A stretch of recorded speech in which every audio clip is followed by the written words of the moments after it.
कभी कभी दो लोग सेम स्टोव क्रीम का इस्तेमाल करते हैं, लेकिन एक का मेकअप बहुत सुंदर, बहुत अच्छा लगता है, वही दूसरे का मेकअप ऑयली और आर्टिफिशियल सा लगता है। ऐसा क्यों होता है? क्या दिक्कत प्रोडक्ट में होती है या फिर उसके इस्तेमाल करने के तरीके में होती है? और क्या सच में स्टोव क्रीम हर टाइप की स्किन के लिए सही होती है? आज के इस वीडियो में मैं आपको स्टोव क्रीम से जुड़ी हर इम्पोर्टेंट बात सिंपल तरीके से समझाऊंगी, ताकि अगली बार जब आप इसका इस्तेमाल करो तो आपको पता हो कि इसे कैसे, कब और कितनी मात्रा में इस्तेमाल करना है। चलिए सबसे पहले समझते हैं कि ये स्टोव क्रीम होती क्या है। इसको समझने के लिए सबसे पहले हमें स्ट्रोपिंग का मतलब समझना पड़ेगा। देखो, जो स्ट्रोपिंग होता है वो एक तरह की मेकअप टेक्निक होती है, जिसके अंदर फेस के उन एरियाज को हाईलाइट करना होता है जहाँ पर नेचुरली लाइट पड़ती है, जैसे कि cheek bone, bridge of the nose, forehead and जो भी दूसरे जो एरियाज होते हैं, हाई पॉइंट होते हैं, वहां पर जब ये लाइट उन एरियाज को रिफ्लेक्ट करती है तो स्किन ज्यादा फ्रेश, हेल्दी और नेचुरली ग्लोइंग लगती है। इस इफेक्ट को स्ट्रोपिंग कहा जाता है। इस ग्लो को क्रिएट करने के लिए अलग अलग प्रोडक्ट्स का इस्तेमाल किया जा सकता है, जैसे कि cream highlighter, liquid highlighter, powder highlighter या फिर स्टोव क्रीम। लेकिन स्टोव क्रीम इन सबसे थोड़ी अलग होती है।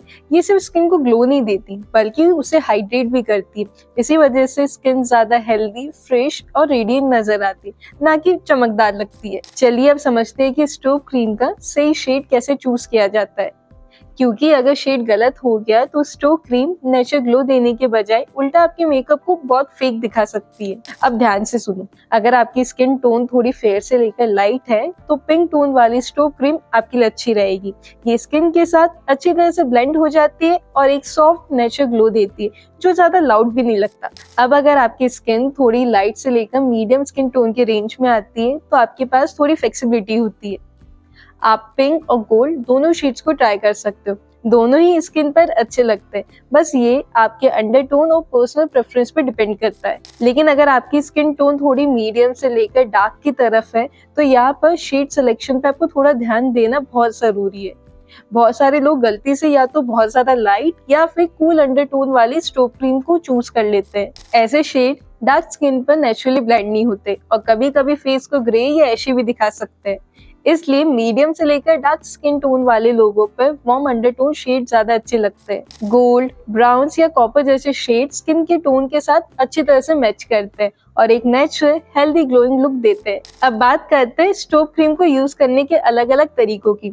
बहुत सारे लोगों को लगता है कि स्टोव क्रीम का सिर्फ एक ही यूज होता है, लेकिन असल में इसके काफी सारे तरीके हो सकते हैं जिससे आप इसे अप्लाई करते हो।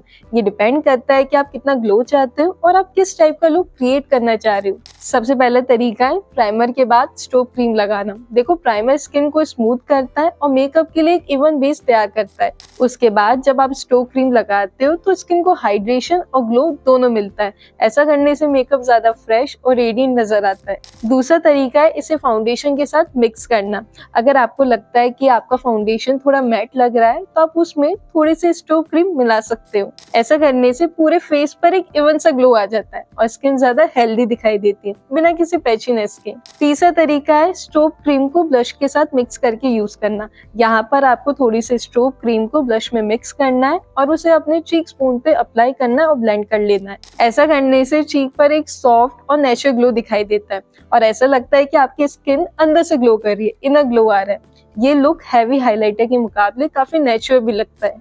चौथा तरीका है इसे हाइलाइटर की तरह इस्तेमाल करना।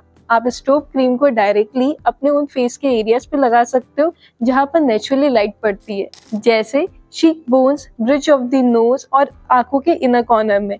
फिर इसे आपको अपने फिंगर टिप या फिर ब्रश की मदद से ब्लेंड करना है। ऐसा करने से जो आपके हाइलाइटेड एरियाज होंगे वो और भी ज्यादा उभर कर नजर आएंगे। और पांचवा तरीका उन लोगों के लिए जो मेकअप नहीं करना चाहते लेकिन अपनी स्किन को फ्रेश और ग्लोइंग बनाना चाहते हैं।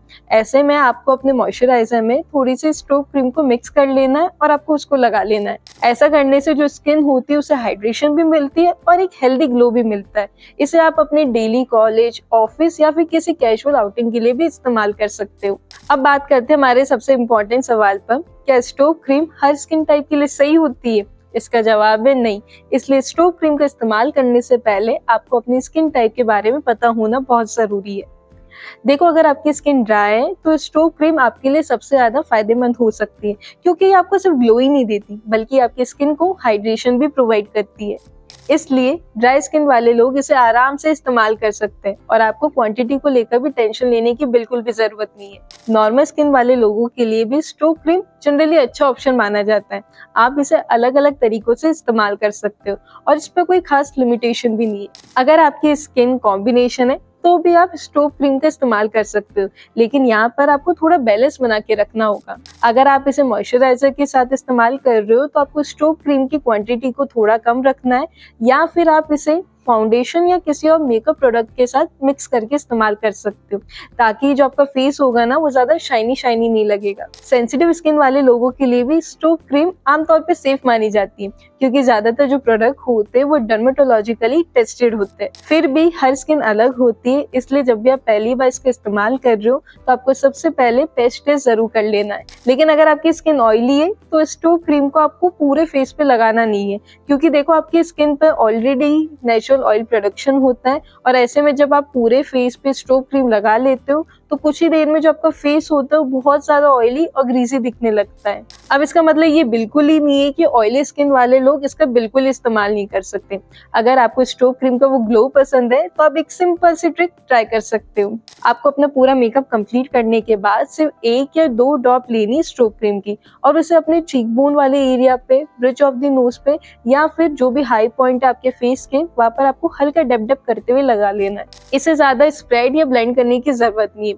इस तरीके से जो आपको ग्लो चाहिए वो मिल जाएगा और आपका फेस ज्यादा ग्रीसी भी नहीं दिखेगा। तो दोस्तों अभी के लिए इतना ही। अगर आपकी वीडियो यूजफुल लगी हो तो प्लीज वीडियो को लाइक करना और चैनल को सब्सक्राइब करना मत भूलना। मैं मिलूंगी आपसे अगले वीडियो में, तब तक के लिए अपना ध्यान रखना। Bye bye.